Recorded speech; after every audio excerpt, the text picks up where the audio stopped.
+1. What concerns do the major political formations have with 48 days to go to the August 9th polls? Well, joining me in studio is John Mbadi, the chair of ODM, representing Azimio la Umoja, together with Governor Josphat Nanok, the head of the William Ruto presidential campaign, representing Kenya Kwanza. Gentlemen, welcome to the program. Thank you. And many thanks for joining us.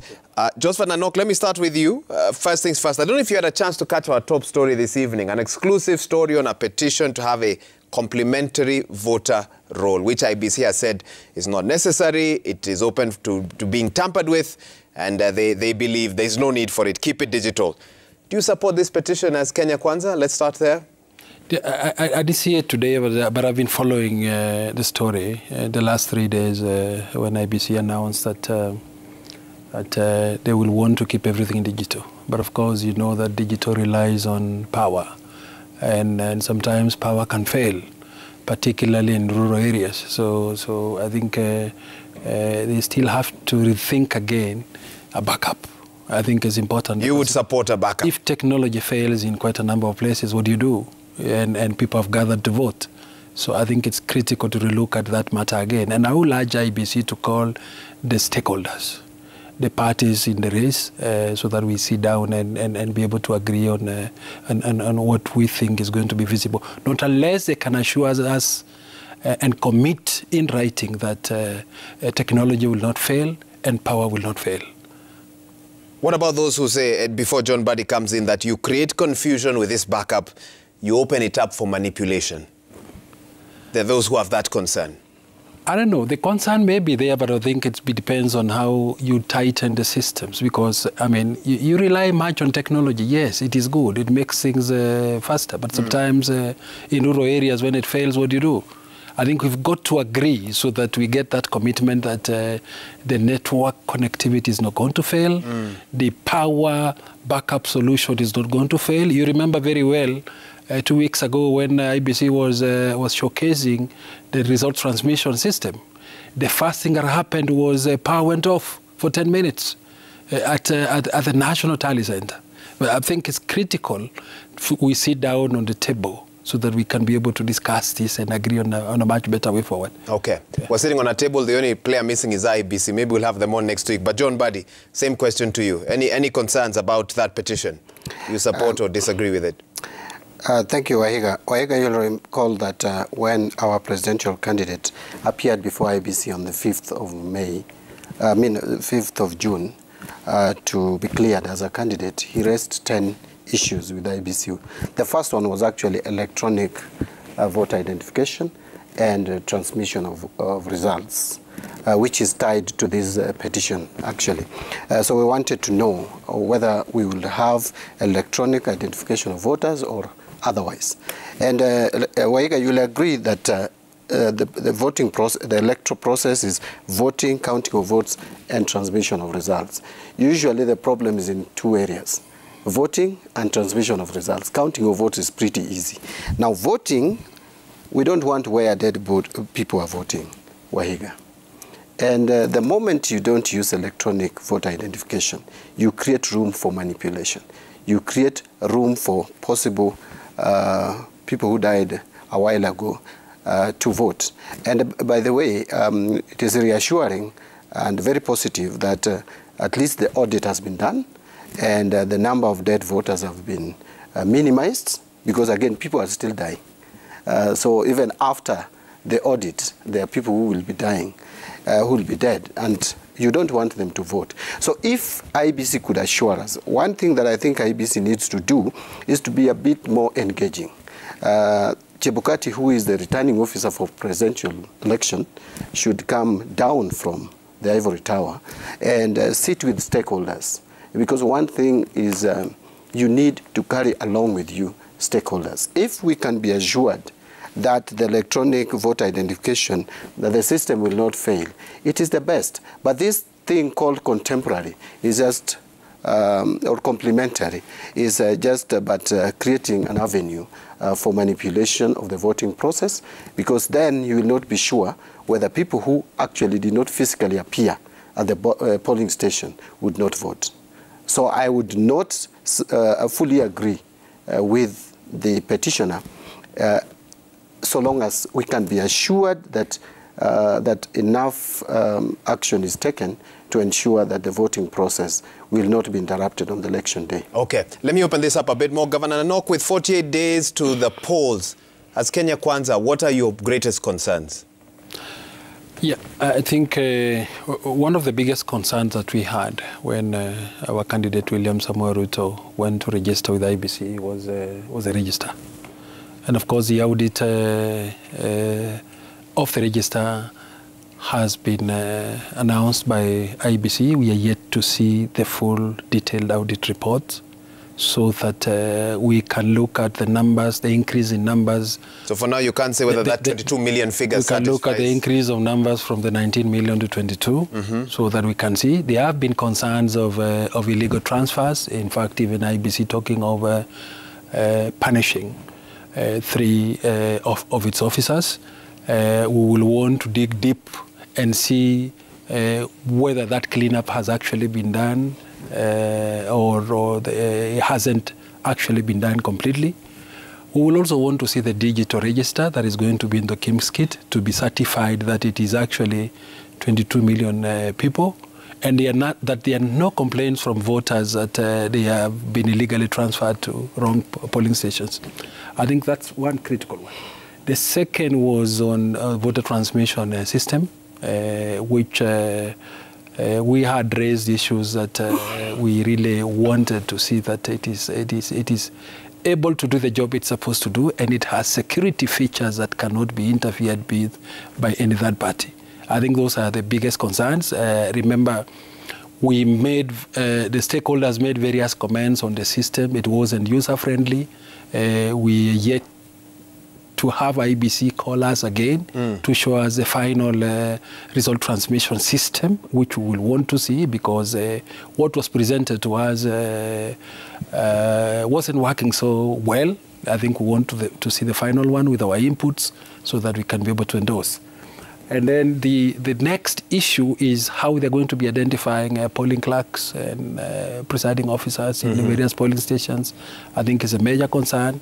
We will be monitoring it and raising whatever issues that will come from our candidates and supporters out in the field, so that we make sure that IEBC does its job in the right way, and that it has people who will preside this election without any much interference. And then also there were concerns around security, around ICT technology, particularly touching on senior national government officers. And we were deliberate telling IEBC to take the lead, even on security, even on ICT, to take the lead and to take the leadership, because they have the constitutional responsibility to oversee this election in all its aspects. Just out of curiosity, how did Kenya Kwanza ascertain that possible 1 million votes had been transferred, which was something that was made by your leader? Remember, Wahiga, that discussion was already in the public domain, in the media. It was being discussed in the media. So we picked it up from the media and we raised it as an issue. And in fact, yesterday when IEBC was announcing it, they talked about a figure of close to 1 million illegal transfers. And of course, so a lot of our supporters, many of our supporters reported back that they have been transferred to wrong polling stations which they did not choose. So that concern itself was evident enough that there was something that was going on wrong. And we've been proven right by IEBC yesterday that indeed that had happened, and it happened internally. John Buddy, come in. Yeah, but I think the question that Waiga probably would have asked Governor Nanok is, how did they know that the 1 million were their supporters? Because the Deputy President was very firm and very clear that those numbers were UDA supporters or Kenya Kwanza supporters. And even went ahead and said the names had been removed, not that they were transferred, unless now you correct me, but I think the communication from him was that about 1 million voters were removed from the roll, and those were his supporters. But let me now come to our issues that we still feel are outstanding.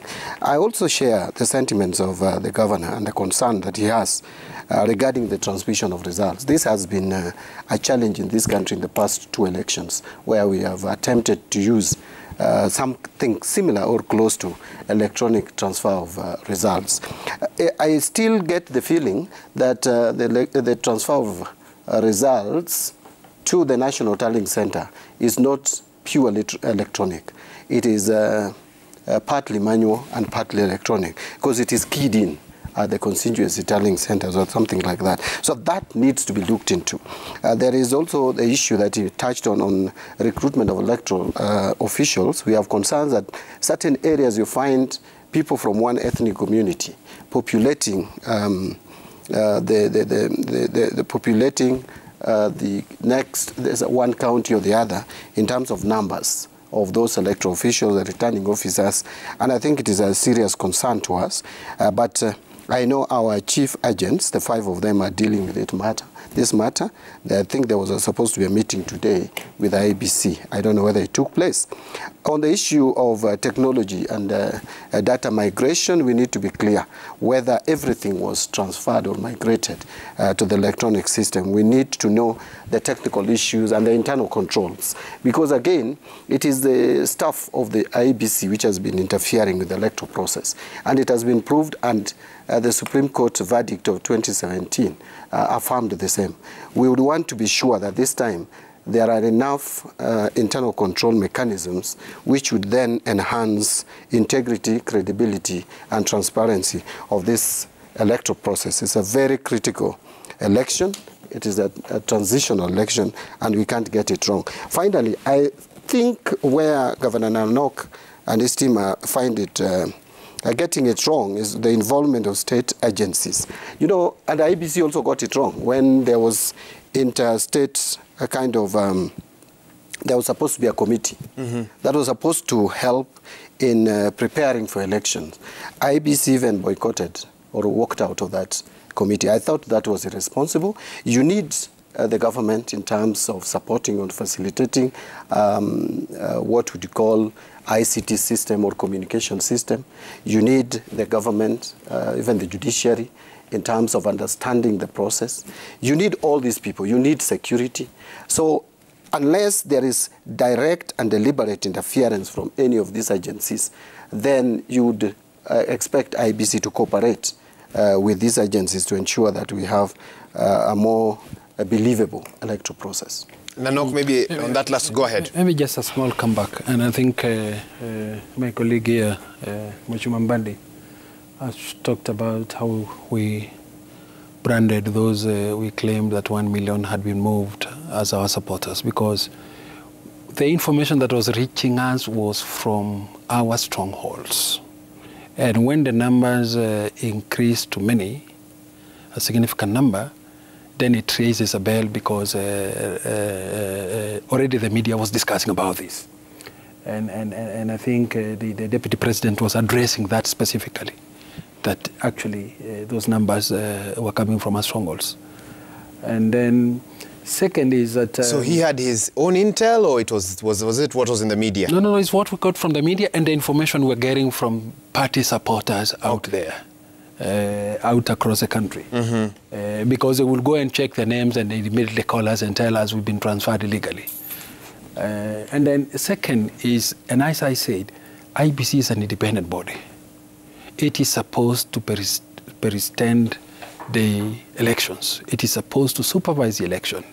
It is supposed to link up with other organs that has, like security, like organs of communication and ICT, to support it in making sure that we have a free and fair election.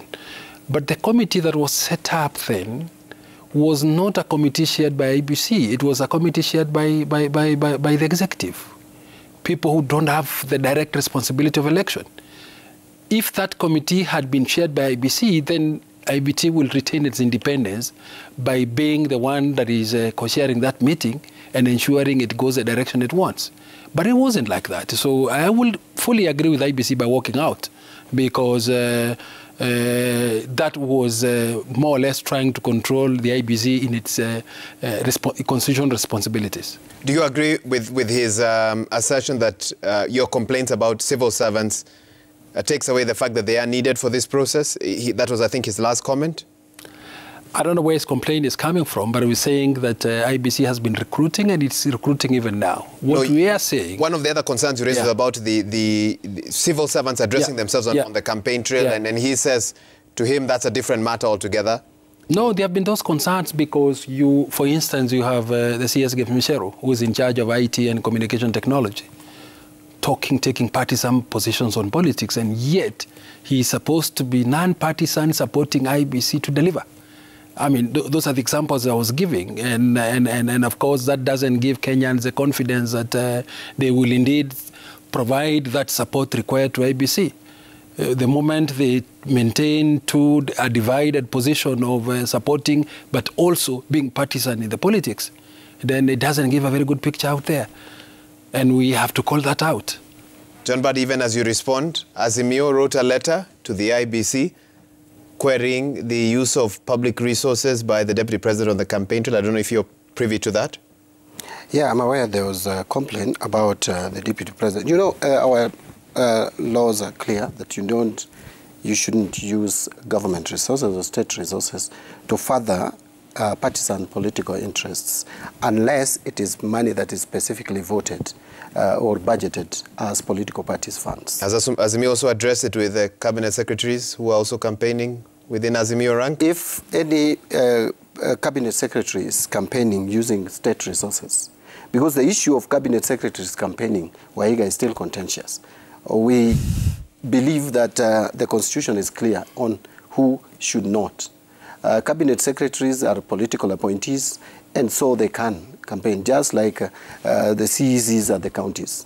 But when it comes to principal secretaries, it's a different thing, because these are public servants and civil servants recruited competitively, and therefore bound by the Public Service Code of Conduct. But cabinet secretaries are political appointees, just like Deputy President is, just like the President is. You cannot stop these individuals from campaigning. But if they are using state resources, even the Deputy President, even my party leader, who is a candidate now, even myself, if I'm using state resources, I have a government vehicle. If I'm using that government vehicle to further partisan political interests, then that is illegal and constitutional and should be prosecuted. Okay. I don't know if I give you a chance to make the other point you wanted before allowing Nanok to come back. Not really. I don't think there is really much to say from what from his reaction. I think there are things that I had already covered. Again, just to talk about this 1 million, I think they are not coming out clearly. You know, when you make serious allegations, and this is the Deputy President of the country, when you make serious allegation that 1 million voters have been removed from the voters' roll, and those are your supporters, you should accompany it with what I would call evidence.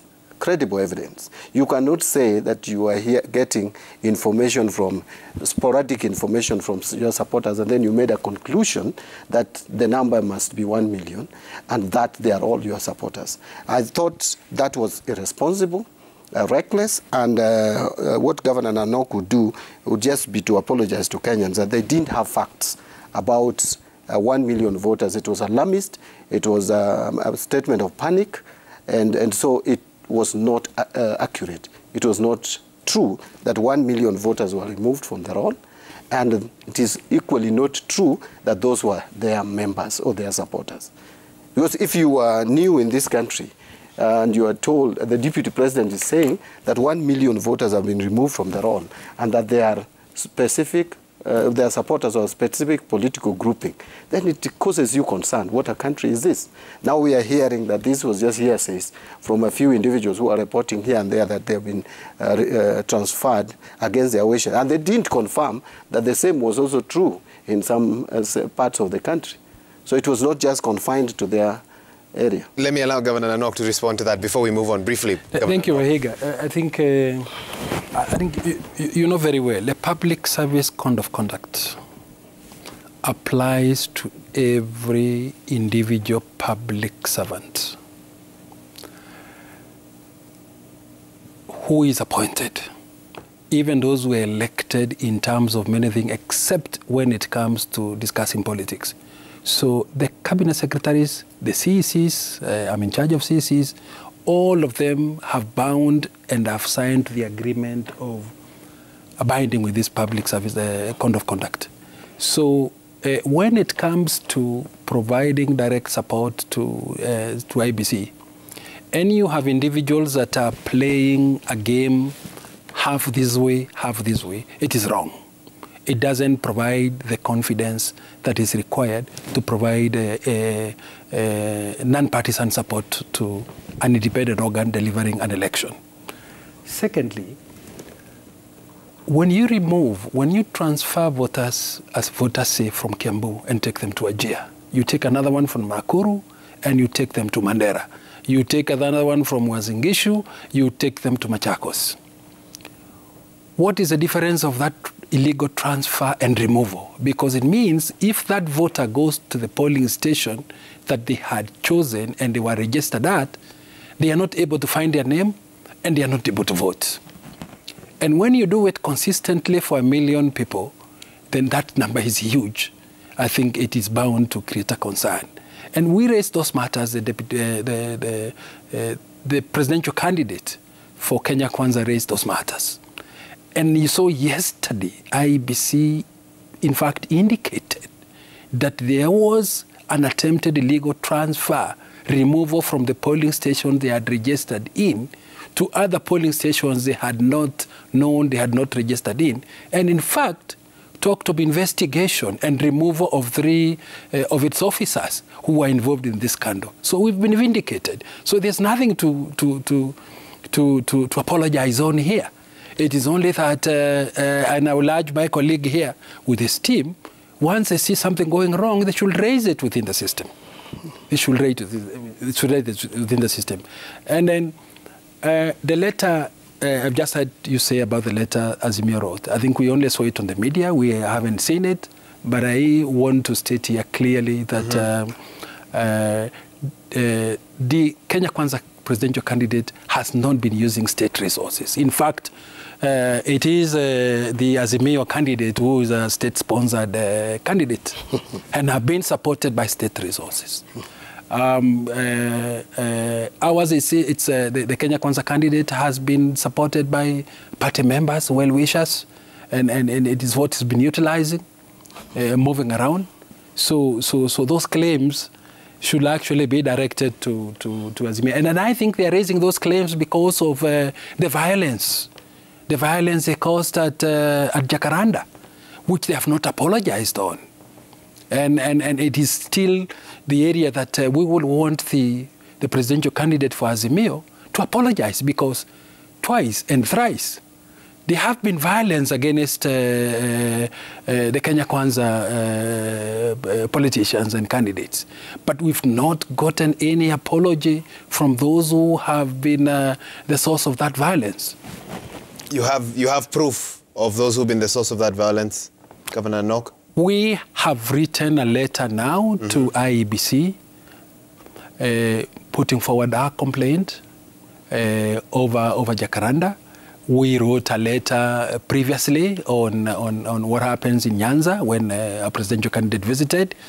But we also wrote a letter to the president over the same a while ago. Okay. Yeah. Okay. And just to correct, the uncommon illegal transfers that IEBC singled out, as per their report, were in 12 counties, roughly about 104,000, not 1 million. Just that point of correction, as per the KPMG audit that was made public to the media yesterday in that press report. But come in, John Buddy, and respond to two things. One is accuse your candidate of being the one actually using state resources, and also of not apologizing for now on the issue of let me just quickly touch on the issue of the cabinet secretaries.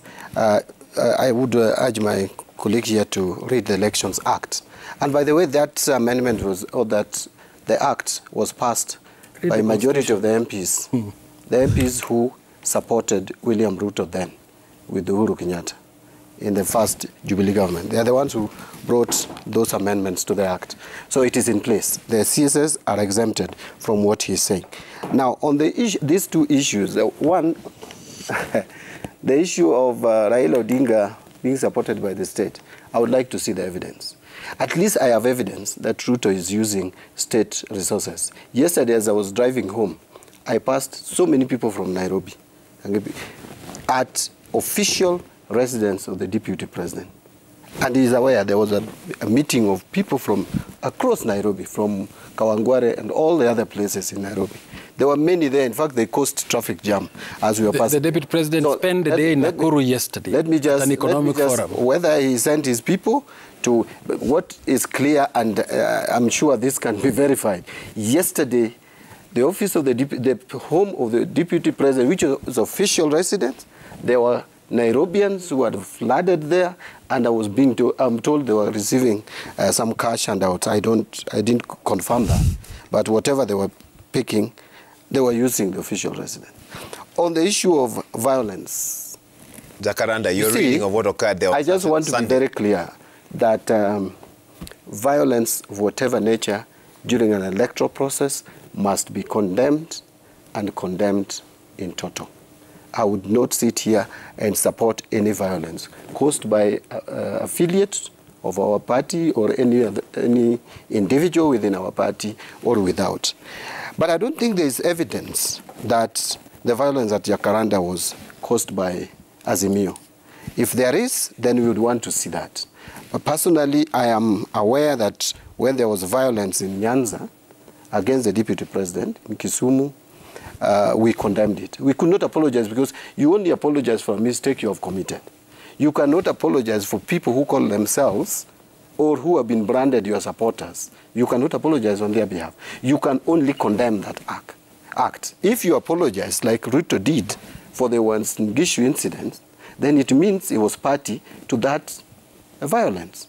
So we took his apology and we accepted because he orchestrated the violence. That is how we took it. But one can take political responsibility. It doesn't mean that they were directly Or how do you take political responsibility for people who are being perceived? Because we haven't even voted to know, just a minute, we haven't even voted to know that the people in Kondele, and we have even no way to know that those who threw stones at Kondele, that they would vote for Azimio. It's just assumed that that is our stronghold. So what we did as a party or as a coalition was to condemn the violence. And I think that is sufficient, or that is adequate, if you ask me. Okay. No, go ahead. You know, this is the issue of saying they should not be blamed when they cause these things. I mean, Mbadi, we've been together with you in the same party. And you remember very well at one time when we were running an internal party election, for which I left you to become the chairman. The men in black, many of them came from that area. From which area? From that particular Jacaranda area. Okay. And so you even if them, what did you do about it? Pardon? What did you do about it? Actually, they came to a meeting where the Turkanas and Pokots delegates were meeting to go back home and to chase the people. But they were not able to because they left in peace. And the delegates concluded their discussions and went back home. But then they are used to that. And I think in a few days again, you will see them in that. Because many of the supporters out there that were pelting the vehicles with stones, the Kenya Kwanza presidential candidate's vehicle with stones, were shouting Azimio, were shouting ODM. So, and we've detailed that in a letter to IEBC. We've detailed that a letter to IEBC copied to the Director of Public Prosecutions. And I think those issues will be coming out. And very shortly you will see that violence, they will continue with it. They are used to it and denying. I think it's you are a member of ODM, so the term they're used to it, I think would be, I would ask you then, yes. Let me just come in, although this is now becoming an overkill on this point.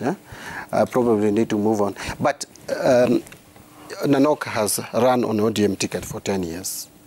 And actually, he has served as governor for Turkana on ODM ticket. He served as assistant minister on ODM ticket. And you interrupted my question to him, which was when did he realize this was happening as he was serving? But go ahead and ask it. Yeah, I just wanted to say, this idea of saying that some people shouting ODM Azimio, therefore they are supporters of ODM Azimio. Yeah. Not long ago, Sonko told us what they did when they were in Jubilee.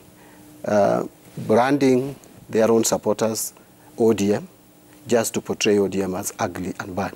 And remember, he was in the team of William Ruto. So they are experts in that. That if someone is a supporter of Azimio and is causing mayhem, he wouldn't mention Azimio, as far as I'm concerned. So if you hear someone causing mayhem somewhere and mentioning term Azimio, and it means it is stage managed, choreographed to portray Azimio negatively. How do we move this forward? Manifesto launch. Yes, investigation. We leave that to the police. Just before that, and then let me just clarify this. Yes. Yesterday, the presidential candidate of Kenya Kwanza spent the entire day in Nakuru at an economic forum. So I am not aware of this other meeting that is saying that was done in using state resources, because the person who sits there was not there. Maybe he may have seen vehicles passing, and probably they were even heading towards a meeting they had organized elsewhere. But I'm not aware of any political meeting that happened there. All our political meetings are being done outside there. Mm-hmm. And you can see that we've been having very intensive campaigns out in the field. And even today, the entire morning was an economic forum for Nairobi. And that's where our politics were being played out. Yeah.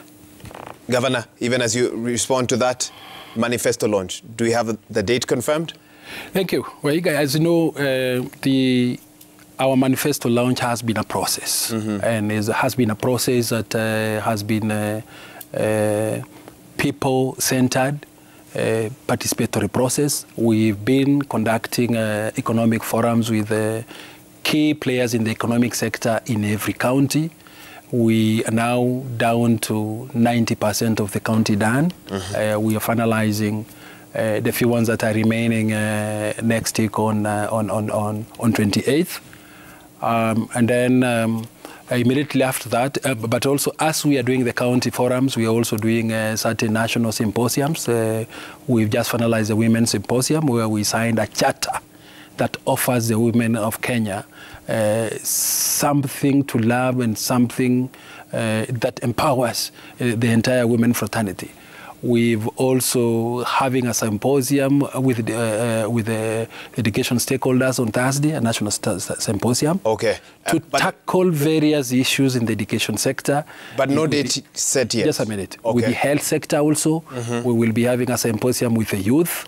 We will be, and then the manifesto launch is slated for 30th of this month. Next week, Thursday? Yeah, next week, Thursday, okay. 30th. After we've collected views from all the 47 counties, it is going to culminate into a manifesto which will be released on 30th. Okay. And even as we talk about that, one of the things that will affect your manifesto either way will be the debt ceiling. I just want to get a brief comment from you, Josephat Nanok. Today, Kenya's Senate overwhelmingly passed the legal notice 89 of 2022, raising the debt ceiling from 9 trillion to 10 trillion Kenya shillings. Briefly, even as you think about your manifesto, was there any other way on this particular matter? I don't sit in Parliament. My colleague sits in Parliament. Okay. So he will tell you why. But you're leading a presidential campaign that will have to look at this. He will tell you. He will tell you about that. But of course, raising the debt ceiling when our economic situation is dire is something that you won't advise anybody, because the cost of living now is very, very, very high. I think you saw someone yesterday crying at a supermarket on the cost of maize flour. Mm-hmm. So it's a much major concern. And this is the reason why Kenya Kwanza Alliance is saying that this election is about the economy, how to fix the economy. Was there an attempt to rally Kenya Kwanza allied senators to block this? Pardon? Was there an attempt? Would you know if there was an attempt? No, I wouldn't know about that. I wouldn't know about that. But some of those senators that opposed it are members of Kenya Kwanza Alliance. John Buddy, come in. You can respond. And let's also talk a bit about this debt ceiling that you Parliament passed as well. Yeah, Waiga, let's be truthful to ourselves as a country. The fiscal space we have is limited, as it is today. The debt ceiling that we had passed as a parliament some time back was 9 trillion. To date, we are at 8.6 trillion. So we have very limited space to wiggle around. That is about 400 billion shillings. Our budget already, which we passed at a deficit of 800 billion plus. So certainly we have to increase the debt ceiling. In fact, I even think that we were being too economical, or rather we were too fearful that we are going to elections and we wanted to pretend that 10 trillion is enough. It is not. We need you were talking about a debt ceiling of 11 trillion or 12 trillion? Actually, if you ask me, we should have moved it to 12 trillion because debt ceiling is not equal to debt. Waiga. But it gives the executive a free hand now to borrow. So long as you have a responsible, the problem we've had is a responsible executive. What we need is a government that is going to come in and do the following. 1, debt restructuring. Renegotiate debts. Look at the cost of the debts. 2, the second thing to be done is to move away from expensive debts, the commercial borrowing. 2, a more concessionary borrowing. We made mistakes, and very costly ones, from 2014 up to around 2018. We were borrowing from syndicated loans, commercial debts, at upwards of 8% for a government. Too expensive. And remember, we are borrowing in dollar-calibrated currency. So right now, at least the government has been moving and shifting towards the multilateral borrowing, which is at 2% or below. Some are at 0%. That is what we should explore. The other thing is revenue mobilization. We are currently collecting 16% of our GDP, yet at one point this country had hit almost 19% in terms of tax collection to GDP. That is where we should strive to move to. So, and then we need fiscal discipline in this country. We need to fight corruption. We need to tell those who are stealing our funds to stop stealing it, or else they go to jail. Then we will make funds available. This amount that has been talked about, the over 700 billion being stolen in this country, that 700 billion is almost equal to our fiscal deficit.